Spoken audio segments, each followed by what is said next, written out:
Aujourd'hui, dans cette chronique, je vais vous présenter un jeu de rôle appelé Blackburn, où humains, loups-garous et elfes existent. Le monde se portait plutôt bien, sauf quelques guerres entre certains pays sans grande importance, mais les humains devinrent belliqueux et certains cherchèrent le pouvoir absolu. Une humaine corrompue par les promesses des liches chercha à devenir immortelle. Ces derniers la manipulèrent et une nouvelle race naissa, les vampires. Les vampires mal vus par les humains commencèrent à se faire la guerre. Au début, les vampires ayant des pouvoirs plus puissants que les humains gagnèrent. Les humains, voyant leur fin approcher, appelèrent les elfes à la rescousse.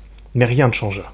Toujours plus de vampires, de ghouls et de cadavres. C'est dans une opération suicide que les deux races réussirent à capturer la vampire originelle. C'est alors que les vampires désorganisés commencèrent une guerre civile entre eux pour savoir qui allait remplacer leur ancien chef. La situation ne s'améliorant pas du côté des vampires et les offensives humaines et elfes se faisant de plus en plus violentes, ils furent repoussés dans le sud-ouest et le nord-est du monde. Sur tous les clans vampiriques existants, il n'en restait plus que 16. Les humains s'organisèrent en un plus puissant empire et l'empereur créa 2 bagues, avec une puissance inconnue. Une qu'il donna aux elfes et une autre gardée par un fidèle inquisiteur humain. Cependant, ils en trouvèrent une dernière créée par les vampires. Les 3 bagues servirent à emprisonner la vampire originelle dans un endroit inconnu. Les deux races n'ayant plus aucune raison de coopérer se séparèrent. Le leader des humains, ayant repoussé la menace vampirique, sera nommé empereur des hommes et sous son règne, un âge d'or commencera. Il fera quelques réformes pour garder les humains unis et il poursuivra la lutte contre les vampires dans le but de les exterminer en formant l'Académie des mages et l'Ordre des inquisiteurs.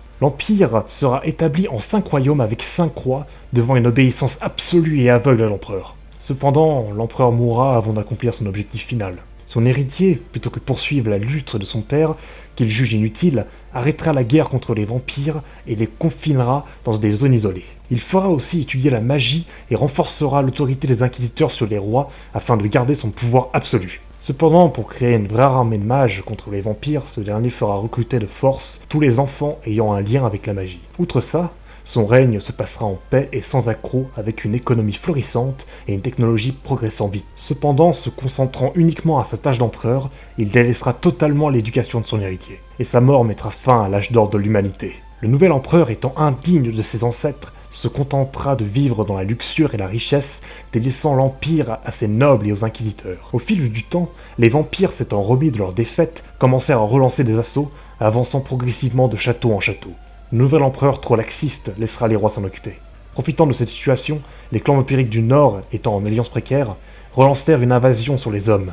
Le grand inquisiteur ira avec ses troupes pour arrêter les vampires et reprendre les terres perdues au nord. Les clans vampires du Sud, profitant de l'absence de l'inquisiteur, lancent des raids à leur tour, ainsi des batailles s'engageront.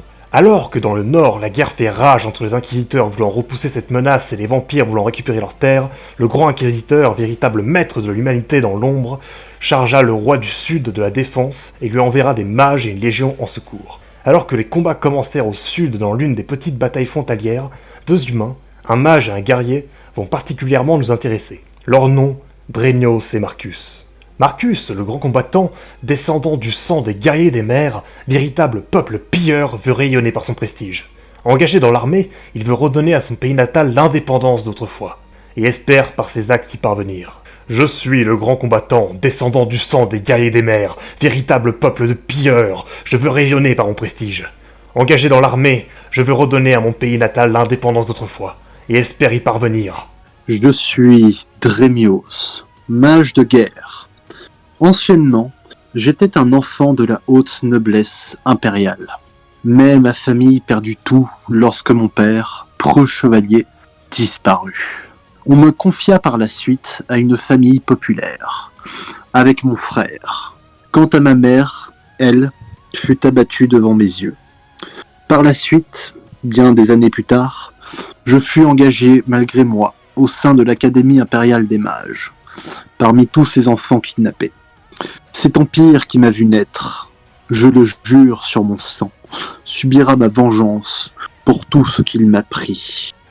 La bataille faisait rage depuis maintenant quelques heures, les humains défendant ardemment une cité, les vampires venant en nombre faisaient le siège en voyant leurs ghouls s'écraser contre les remparts. Les humains finirent par tenter une sortie et une mêlée générale s'engagea devant les murailles. Épée contre épée, boule de feu contre éclair, volée de flèche après flèche. Le combat était long et sanglant, mais les hommes parvinrent à repousser l'armée des ghouls, qui fuya devant l'hécatombe. Finalement, Les vampires chargèrent la petite troupe d'humains à l'extérieur des remparts et une nouvelle mêlée s'engagea. Mais les humains furent incapables de repousser cette menace et ça enleva un carnage pour la troupe dont les membres tombaient les uns après les autres. Drémios et Marcus, les deux camarades, pensant que tout était alors perdu, se jetèrent sur un vampire isolé espérant l'emporter dans leur mort. Les coups de Marcus face aux vampires s'engagèrent avec violence, tournant l'un autour de l'autre. Vitesse et puissance faisaient les frais de ce combat titanesque. Quant à Drémios, lui lançait des sorts de feu puis de foudre faisant appel à la force des arcanes. Atteignant le vampire de plein fouet, il n'avait pas l'air d'être paniqué. Disparaissant dans un voile d'ombre, le vampire se retrouva face aux deux héros. Vous pensez vraiment être de taille? C'est terminé. Vous allez connaître la mort. Ce vampire, Jurandel, alors qu'il s'apprêtait à dévorer ses proies, s'arrêta étrangement, sentant en ces deux personnes un grand potentiel. L'un est pris d'une ambition dévorante, l'autre nourrissant une grande colère.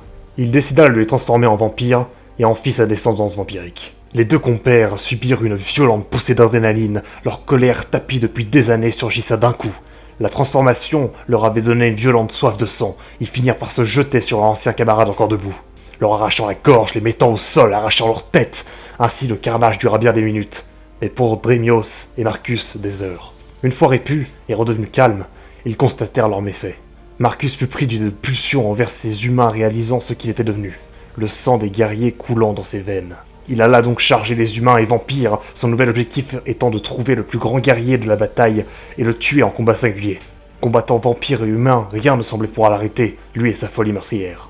Drémios, lui, tomba à genoux, se prit la tête entre ses mains. Ne savant plus quoi faire et perdant le contrôle de son esprit, il fut pris d'un rire incontrôlable, fou, terrorisant les humains. Prenant conscience de ses nouveaux pouvoirs, Drémios décida qu'il était temps de commencer sa vengeance et rejoignait la première ligne des vampires assiégeant la ville. Son objectif premier, retrouver son frère et le transformer. Les murs de la cité, assaillis de toutes parts, finirent par tomber. Les vampires se jetèrent alors sur la population et commencèrent leur grand festin. Femmes, enfants, hommes, rien n'était épargné et la ville fut recouverte d'une pluie de sang. Marcus chargea le capitaine de la garde humaine au milieu d'hommes démembrés. Il engagea un duel face aux gradés. Les coups furent puissants et la capitaine vétéran se défendant affreusement bien parvint même à blesser Marcus, mais le guerrier, suite à sa transformation, était devenu trop fort et le pauvre homme finit par tomber sous les coups du vampire.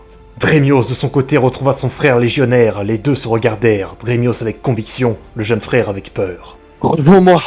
Ensemble, on peut s'en sortir. Je t'en prie, viens. Mais tu as vu ce que tu es devenu? Mon frère, je t'en prie, viens. Ensemble, on peut tout accomplir. Cet empire a détruit nos vies. Il mérite notre vengeance. Alors je t'en prie, viens avec moi. Viens. Mais je ne sais pas si je peux vraiment... Je t'en prie, viens avec moi. J'ai besoin de toi. Et toi, tu as besoin de moi.